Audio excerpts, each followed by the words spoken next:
as an entrepreneur and CEO, the most important thing I've found is the balancing of the long term with the short term. In the long term, you always want to be focused on obviously where you want to go and how you want to get there. So it's clear that my investments in time are on higher long-term impact initiatives based on where I'm currently at. Only reason I'm able to focus on higher level things is because I have a bigger team. I have more people that I can delegate through, more people who can get stuff done. I'm always thinking about, I'm always reading, when I'm in the gym, I'm listening to podcasts, I'm brainstorming. So am I working more? Am I working less? I don't know. Am I working differently? Hell yeah, I'm working way differently.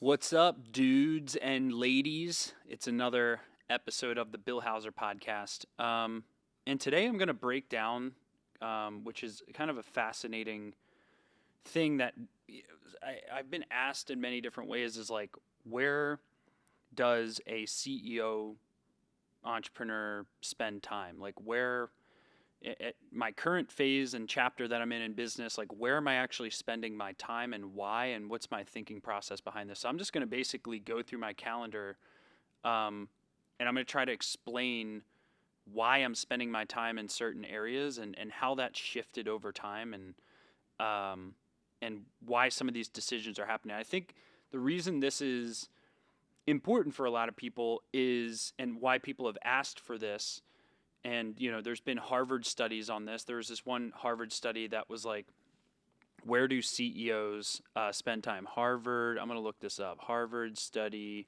where CEOs spend time. And in this analysis, they found that 72% of a CEO's time is spent in meetings, right? So like, this is for the companies that were studied, were mostly companies doing over $1 billion in revenue. 61% of a CEO's time is spent communication, right? Doing communication of some sorts. And there's really interesting like principles that were kind of gleaned from this. Yeah, it's called How CEOs Manage Time. It's a Harvard Business Review thing. And what I think is really fascinating is understanding how you can invest your time in a better way to get better results, and why there's a lot of miscommunication and misunderstanding around what CEOs and entrepreneurs actually do all day. Now, there's another book that's really, really good on this that got me thinking about this, by Andy Grove, and it's High Output Management. And this is one on my top 50 book list as some of the greatest books I've ever read and learned from that have had a big impact on my life, where he literally breaks down where he spends time. And I'll actually summarize pieces of this as well. So what was a big insight for me? So I'm going to have, please summarize where Andy Grove spends time based on high output management. And what's really interesting is that, for people who aren't entrepreneurs and have never been a CEO, a lot of the things that like you spend time on, it creates confusion, and it creates kind of this series of question marks around like what do you do all day, right? And it's kind of this mysterious topic where it's like, what does Bill do all day? What does what does Elon Musk do all day? What does Bill Gates do all day when they were like actively CEO? So in high output management, some of the things that were clarified that he spent time on was one-on-ones and coaching. So regular check-ins with members of the team, setting objectives and key results, otherwise known as OKRs, objectives and key results, doing performance evaluation, managing through meetings. That's another common denominator that was found through the Harvard Business Review article. Decision making and problem solving, this is arguably the highest impact of all of them, is making the big strategic decisions for the company. Delegation and follow-up, process improvement and organizational systems, maintaining the right work environment, right? And if you kind of compare this to the Harvard study, what you'll realize is that most of a manager's or a CEO and entrepreneur's time should be spent directing resources and directing people, right? That's what it's really, in my viewpoint, going to come down to, is like, how do you get more leverage? And there was one mentor of mine who used to say, like, how many of you work 16 hours a day? And he would ask the audience this, and everyone would, raise their hands because it's a room of entrepreneurs, and we all kind of wear a badge of honor about how hard we work and blah, blah, blah, right? So everyone, oh yeah, I work really hard. How many of you would like to work 16,000 hours a day, right? And everyone gets really confused. Like, well, what the heck does that mean? Like, I can only work 16, I can't work 16,000 hours. So what is the only way to work 16,000 hours per day? What is the only way, right? Well, you've got to hire 2,000 people, right? If you had 2,000 people and each of those people could work 8 hours a day, 2,000 times 8 is 16,000, right? So the ultimate, like, if you want to be able to work 16,000 hours a day, then you need to hire 2,000 people, right? And that's the whole concept of managing through others and like deploying resources and managing where people spend their time. So deciding on where you're going to deploy resources and deciding on how you're going to increase your managerial leverage, as Andy Grove talks about in his book. So high output management. So what I want to kind of look at is like, where have I spent my time? Why have I spent my time there? And how has this changed over time? So what's really fascinating is if I go back a couple of years, so I'm going to go back to where I was spending time when I started S&B Team, right? So I'm going to look at my calendar. I just went to 2017, and I'm going to just pick a random day. So this is Wednesday, July 12th. So I'm just going to look at my calendar real quick and see what pops up here. Actually 2018 is when I started actually using it. Okay, beautiful. All right, so now I'm going to open up this day. This is Wednesday, July 11th, 2018, okay? All right, so, actually I'm going to go through the whole week. So during this week, on Monday, and by the way, I'm a huge proponent of logging everything you do in your calendar throughout the day. Even if you start your day without a clear schedule, as you do things throughout the day, make it a habit to fill in your calendar either retroactively, proactively, or both, so that everything you do is documented, right? So this is so critical because this allows you to know with certainty where you spent your time, so you can audit your calendar, which is one of the biggest ways to improve your life, is to be able to look at your calendar every week and say, what did I spend time on this week? What do I need to let go of? What do I need to double down on? So on Monday of this week, now mind you, this is when I had literally one employee that I was working with, technically a 1099, which was James Helm, Top Dog Law. So SMB process AdWords. So during I had another employee named Jason at this point in time. So we spent from 8 a.m. to 12 p.m. So it's like 4 hours. We spent 4 hours creating SMB's process for building Google AdWords campaigns. So I must have just hired him. Let me just see. Yeah, so the prior week I spent 4 hours and 45 minutes creating our internal processes for Google Ads myself, right? Then I spent another 4 hours on Monday with someone I had just hired creating processes to delegate to them on how they're going to manage our clients' Google Ads campaigns. Then I had a marketing strategy meeting with a client of ours. Then I had a sales call, right? Then the next day, I had a sales call, a sales call, a sales call, and then a current client strategy call. The day after that, I audited one of our clients' campaigns who just signed up with us, and I created a process for our team to be able to do that in the future. Oh, at this point, I had 2 employees and the 1099 salesperson, James, who was working with us. So this is when I had 3 employees. I was auditing a client's Google Ads campaign with our team, and the calendar of event says, audit this client's, I won't mention their name, audit, and then hyphen the firm name. And then it was team audit and process building. So I was auditing this client's campaign, and then I was training my 2 employees on how to do that in the future without me, right? This is 2018, right? Then I had sales call, current client onboarding call, then an hour break, then current client call, current client call, sales call.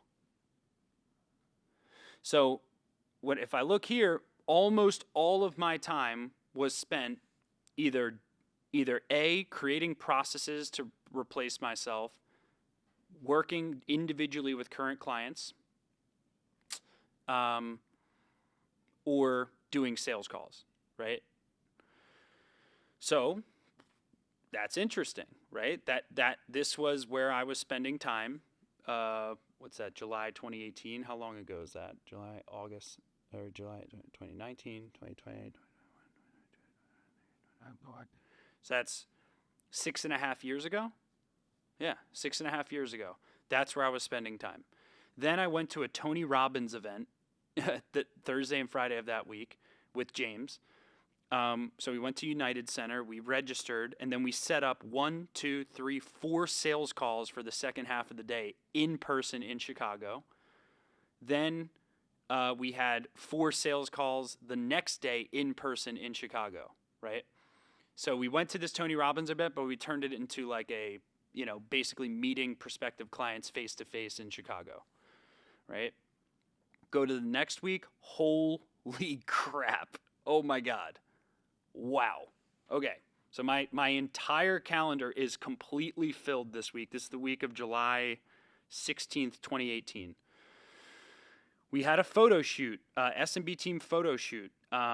We had a traction implementation meeting with the team. I was doing my own accounting. I was billing every single client's billing.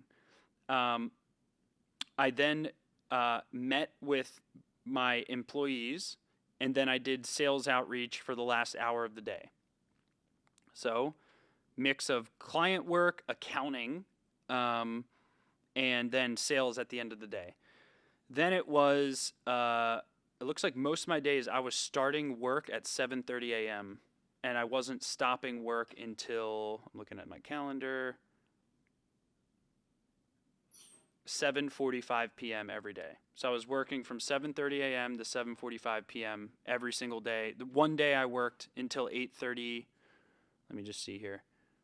Wednesday I worked until 8:30. Friday of this week I worked until 9:30 p.m. And I started work at 8 a.m. I'm sorry, 7:45. So I worked from 7:45 a.m. until 9:30 p.m. on Friday. What's that? That's a lot. That's, how many hours is that? 2, 4, 5. That's what, 14 hours. That's almost 13 hours, 45 minutes, right? So like I worked all day Saturday too. Looks like I worked, it looks like I worked half day on Saturday. So you can see my hours were really, really long. My calendar is completely filled.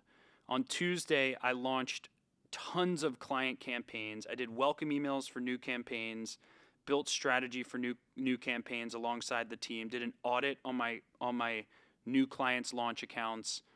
Then we did a launch email for clients, which I trained my 2 employees on how to do this without me in the future.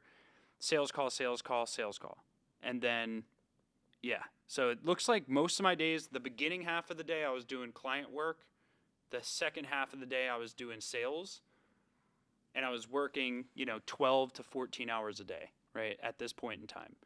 But the bottom line, like the end of the day is that, when I had 2 employees, really 3 employees, I was working way longer, and the areas in which I was spending time, it looks like, is accounting, process creation and training with the team, individual client calls and strategy, and individual sales calls, right? That's where I was spending my time. So client work, sales work, accounting, finance, and then team training and systems creation, like delegation and process creation. Okay. So now I'm going to go zoom out, and I'm going to go and look at a different year. I'm going to go to 2020. Okay. So in 2020, I'm going to go to June. Let's go to July 13th, week of July 13th. Let's see. So it looks like at this point in time, I'm going to kind of look at what I was doing here. So this is now, at this point in time, we probably have maybe 15 to 30 employees, right? My calendar is clearly much more open. Okay, so I'm only working until 6 to 6:45 at this point in time. I'm starting work at 8:28. So I've condensed my working hours dramatically to, maybe around 10 hours a day. Or yeah.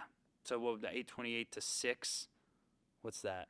8:28 to 6, 9 to 6. Yeah, so it's 9. Yeah, so you're talking like 9.5 hours a day, right? So I'm clearly working less now that I have a bigger kind of team. All right, so let's look at what I spent time on Monday. Operations consulting. So this is where I start hiring consultants to help me scale the business, it looks like. So I had an operations consulting call at 9 a.m. on Monday. Then I had a call. It looks like I secret shopped one of my competitors. This is when I hired my wife. My wife was working with me. I secret shopped one of my competitors, and we were listening into their sales process. That's hilarious. Then I was creating. This is where I started creating coaching materials, it looks like. This is after COVID, right? Yeah, COVID was 2020, right? Wasn't it, BC? COVID was 2020? So July, this is after the talk show blew up and everything. So I created a course called the Grand Lawyer Marketing Plan, and this is where I was just starting to create the materials behind our coaching program. So I had an hour block on that with my wife, Emily, who helped me build all the initial materials of our coaching program. She really was the MVP of the company in those beginning stages. Like, she did all the important stuff. Looks like I had no sales call. I was doing copywriting. I did an hour-long copywriting session, or 2-hour-long copywriting session, probably to promote webinars that I was doing at that time. Then I had a leadership meeting. Interesting.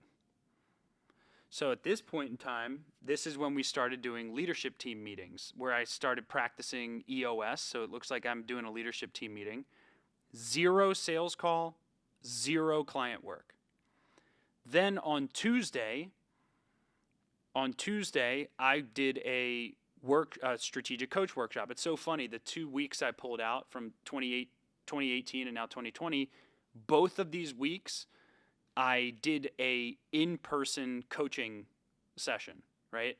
So this was strategic coach in Chicago. Funny enough, I did the Tony Robbins thing in Chicago 2018.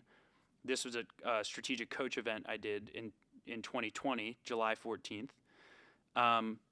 Delegate and send emails. It looks like I was doing a lot of copywriting at this point in time to promote the events. I had a weekly leadership meeting. So I had 2 weekly leadership meetings. I had a mastermind with Andy Stickle. This is before we partnered at the end of the day on Wednesday.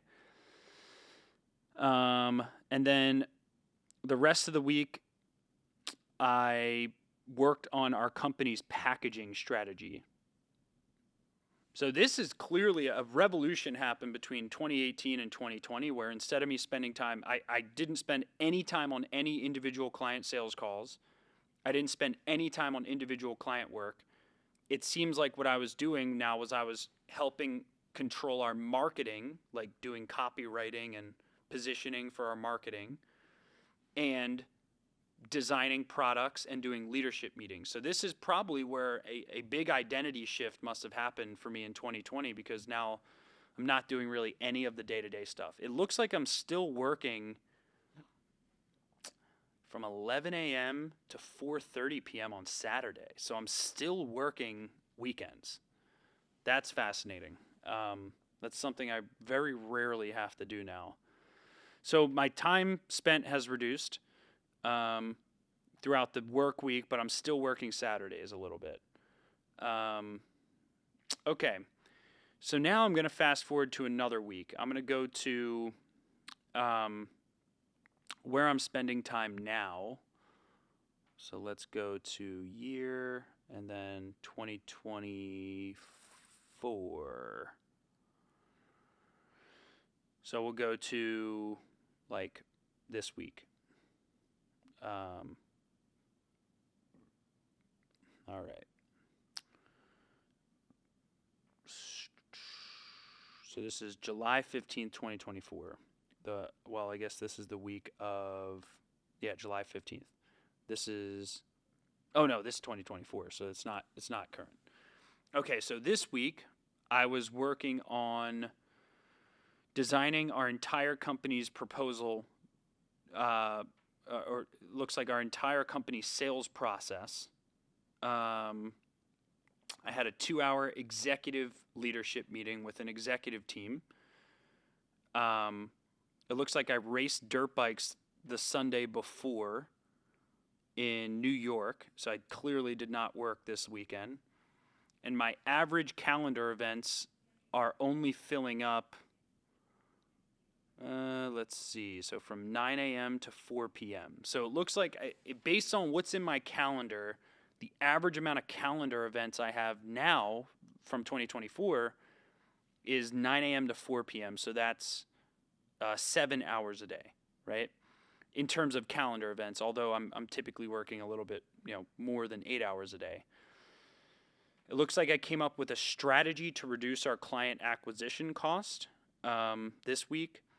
So I redesigned our sales process, which involved meetings with the team, created a strategic plan for us to reduce our cost of acquisition. We had a financial model update meeting where we were creating the strategic projections for our financials for the next 12 months. And it looks like I had a goal setting session where I set goals across all parts of the company. And then I'm going to go to something more recent. Let's go to, now we're in 2025. So let's look at where I spent time at the beginning of 2025. So beginning of 2025, so this is pretty recent, is I rewrote our entire company's vivid vision, where we're going to be in 3 years. This is the first week of 2025. I did a State of the Union to all 150 of our employees on where we're going for the year. I analyzed our employee feedback from the employee net promoter score surveys that we do from the past quarter to look at improvements that we can make to make our team happier. Still about an average of 6 or 7 hours of calendar events per day of things I spent conscious time on. I'm doing one-on-ones with my executive team this week, which I now do every other week. Let me see what else. I wrote I spent all day one of these days going through creating an entire product roadmap for ways we want to basically provide better and better results for our clients over the next 12 months. Which involved factoring in hundreds of pieces of client feedback to determine where we needed to improve and where we needed to double down. I had lunch with someone who runs a $300 million company this week. I prepared our 2025 financial targets. So another finance focus. I had one-on-ones with my executive team. I had one-on-one with my executive coach, who also has run multi-$100 million companies. And then I focused on a partnership deal for some partnership that we're trying to do. And then it looks like last week I focused on product. That was the prior week to this week. And then this week I focused more on, it looks like redesigning our, finishing the partnership agreement for this new partnership that we want to do. And then the rest was on our overall sales and marketing strategy for the next, it looks like 9 months I focused on. So, okay, all this data, what does this show? I think like one of the things that I can kind of reflect on here is that there's a clear transition point from when I started SMB team where most of my focuses were on like building immediate procedures that could help people do their job without my input, right? There was a clear focus on individual client calls and individual client work. And there was a clear focus on like micromanaging level accounting where like I was personally like running and managing people's credit cards to make sure that like they paid their bills, right? That was like chapter 1. Chapter 2 was really like a marketing revolution where I started learning, yeah, obviously I wasn't doing one-on-one sales at that point in time. This is 2020. But I started learning how to kind of scale our marketing strategy without me needing to be the one personally on calls with clients, right? And then if you look to 2024 to 2025, the things that I'm focused on are now like way bigger picture, like redesigning our entire company's vision for the next 3 years, redesigning our entire product roadmap as a company, having executive leadership meetings, redesigning our entire go-to-market strategy for the next 9 months on, how we're going to change our branding strategy and messaging strategy. So it's a clear shift and focus at each kind of phase.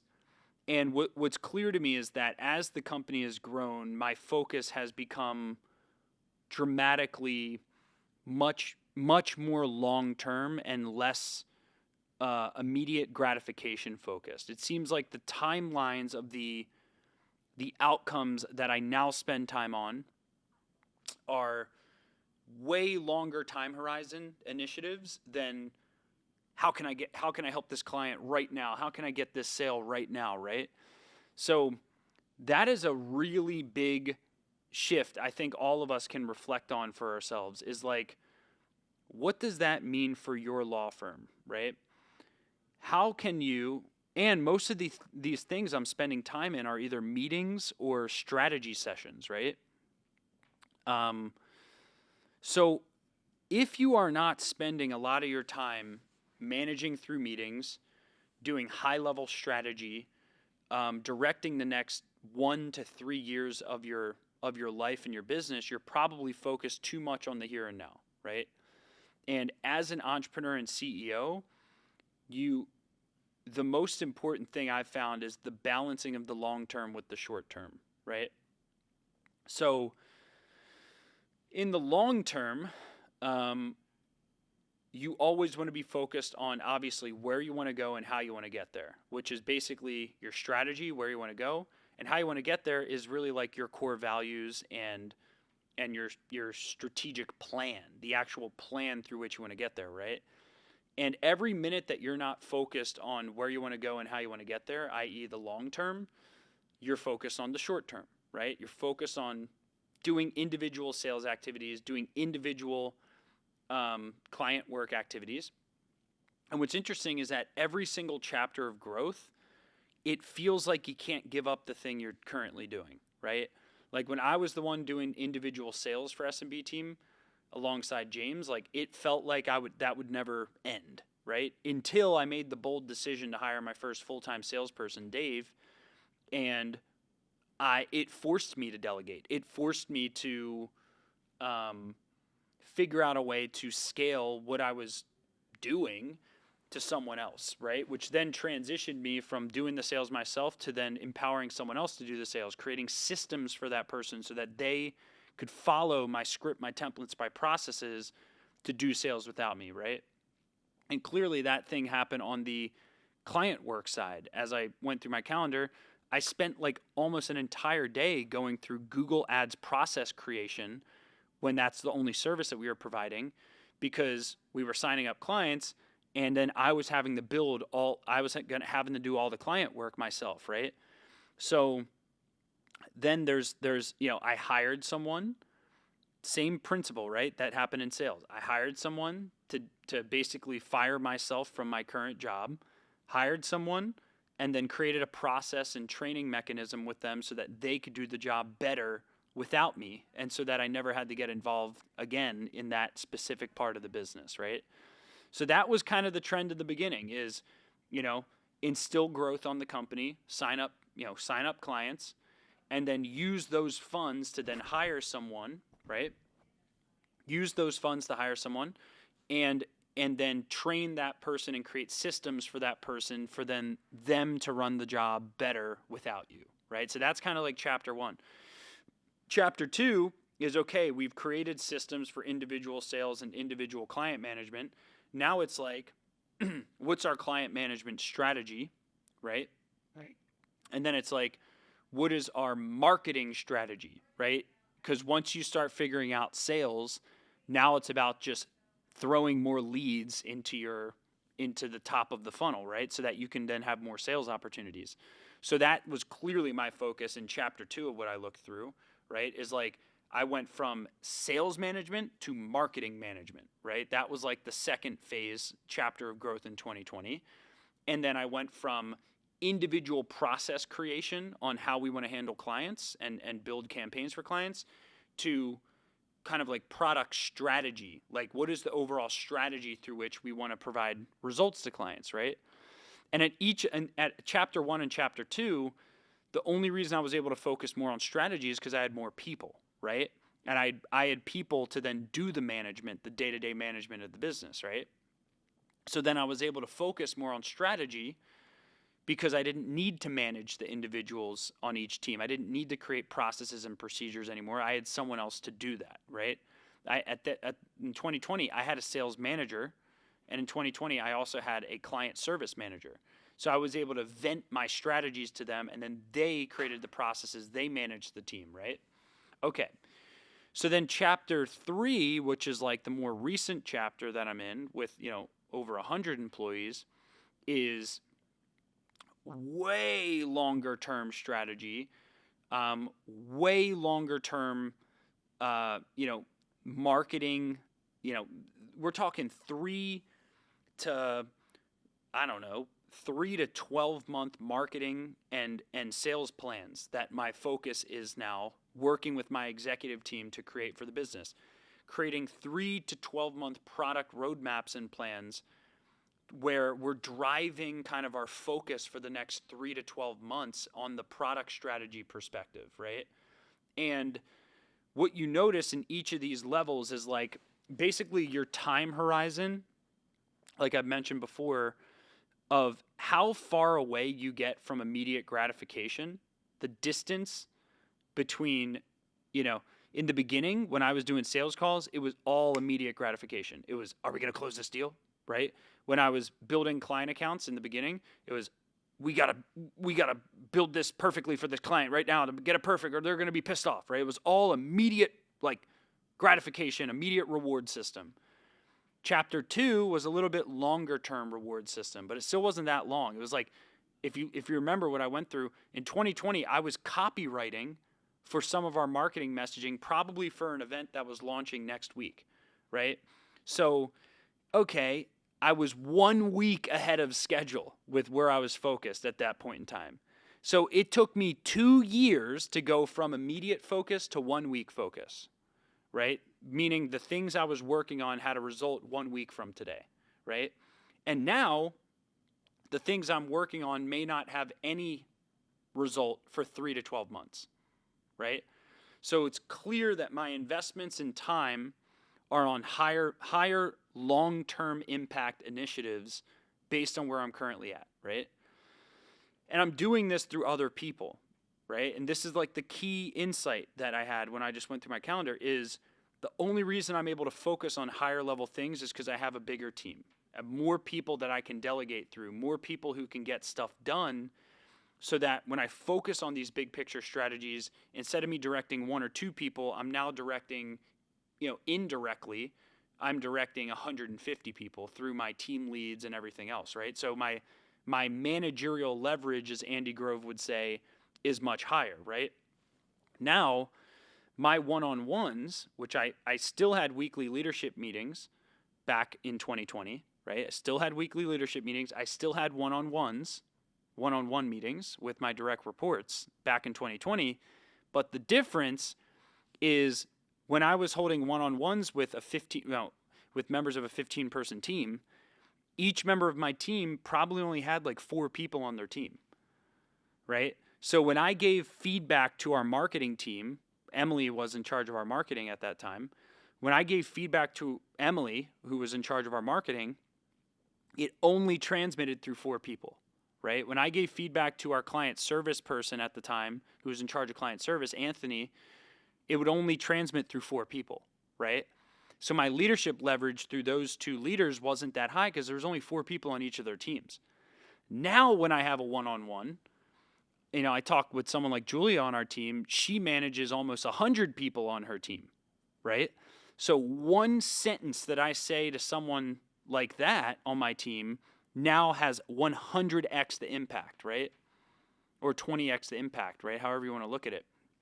The point is that now I have so much more managerial leverage because of the size of the team, and the people that I talk with on a weekly basis manage bigger teams, and therefore one sentence that comes out of my mouth it can get transmitted to more people quicker, right? And what I've noticed in this shift is that like as your team gets bigger, you have to be much more conscious about the things that you say, right? Because you can send your team into the wrong direction very, very, very quickly. You can't just vent. You can't just riff it out anymore, because now there's hundreds of people who can take what you riffed out the wrong way, and that can distract the organization, that can cause your team to focus in the wrong areas, and that managerial leverage actually can have a negative impact and distract everyone in the company, right? So now it's like I have to be much more calculated in when I publicly communicate things to my team, my direct reports in my executive meeting, because now there's 150 people who get impacted by those statements rather than just 4 people per team and a total of 12 people, right? So you're able to be a lot more sloppy when you have under 15 people. You're able to be non-calculated. You're able to just say whatever the hell comes to your mind, whenever you think it, and not really care about the team implications. And now you have to, at this, as you get bigger, you have to really be calculated with how you communicate things. Your bets, the bets that you make have to be much bigger, and the time period through which you decide on those bets has to be longer, right?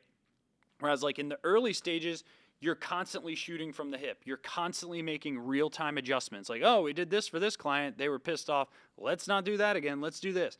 So you're constantly steering the ship, almost like you're trading penny stocks, right? You're oh, this got too low, sell. This got too high, we got to sell and get the money from it. It's all constant penny trading. It's you're just constantly steering the ship with micro decisions, right? That's your management style in chapter 1. Chapter 2 is, okay, you get 1 week out. You're trying to create clarity in 1 week stints, right? For your team, for the initiatives that you're working on. And then as you get to phase 3, now you're controlling 3 to 12 months of activity and focus for your team, right? So this is where you kind of go into the thing where I call delegate your quarters, right?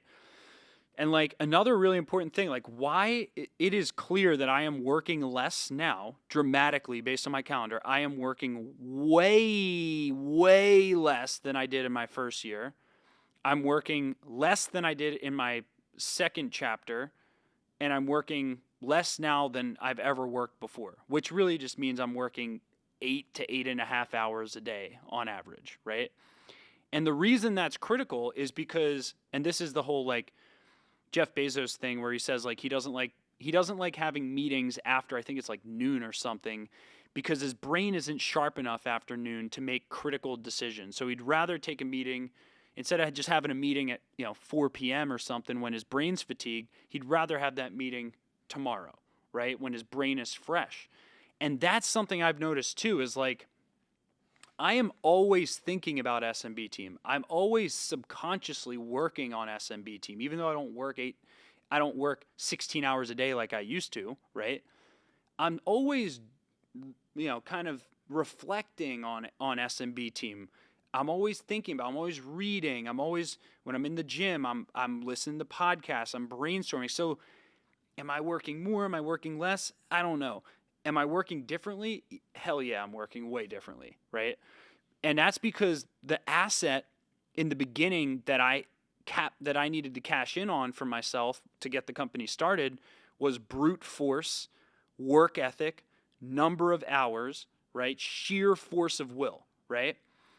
And now, 7 years later, that is not what I need to tap into as much anymore. What I need to tap into now is precision and the right decisions at the right time in the right proportions.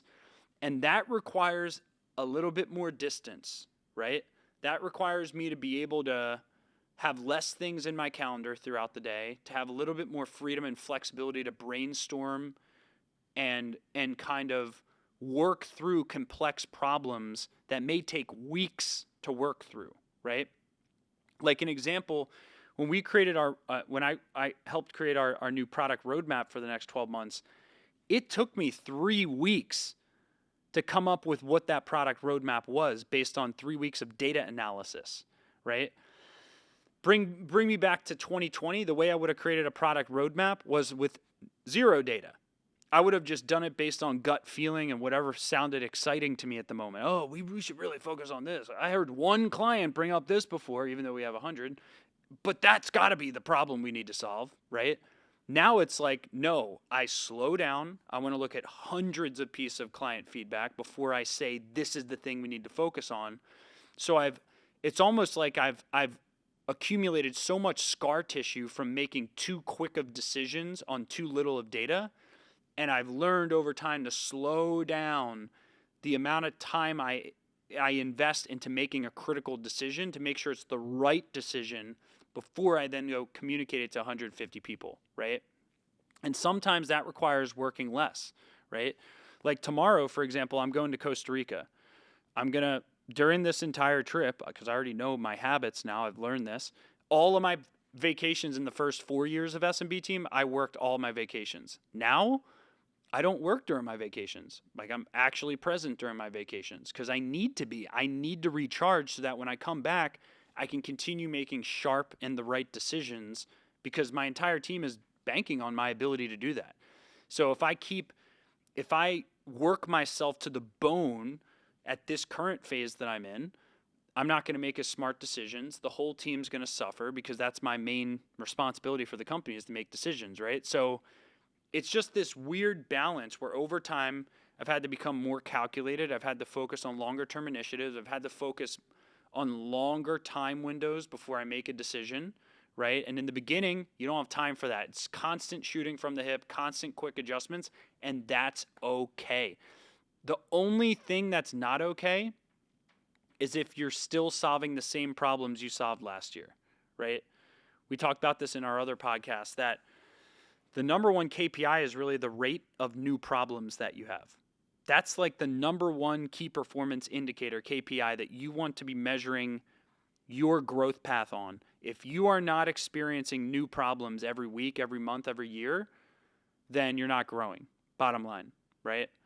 So the thing I'm happy about in this is every chapter I analyzed for myself, and I hope it's the same for you, there's clearly new problems I'm solving at each chapter, right?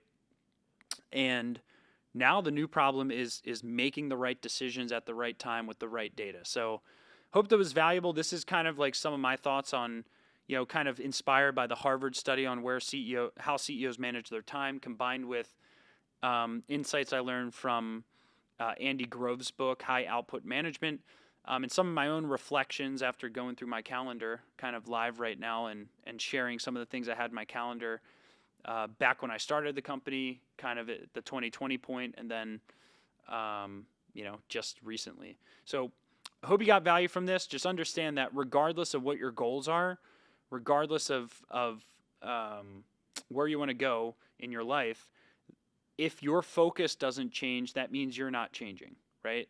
If where you spend time doesn't change, that means you're not changing. And if you're not changing, very unlikely that you're growing. It's very unlikely that you're going to experience those new problems which you want to have, right?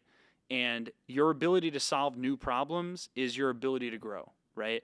If you can't solve new problems, if you can't force yourself into situations where you have new problems, the chance of you growing is not inevitable. You're not going to grow. So hope you got value from this. And my reflection, my final statement here is, if you want to grow, your focus and where you spend time is going to have to change. All right, I'll see you in the next podcast.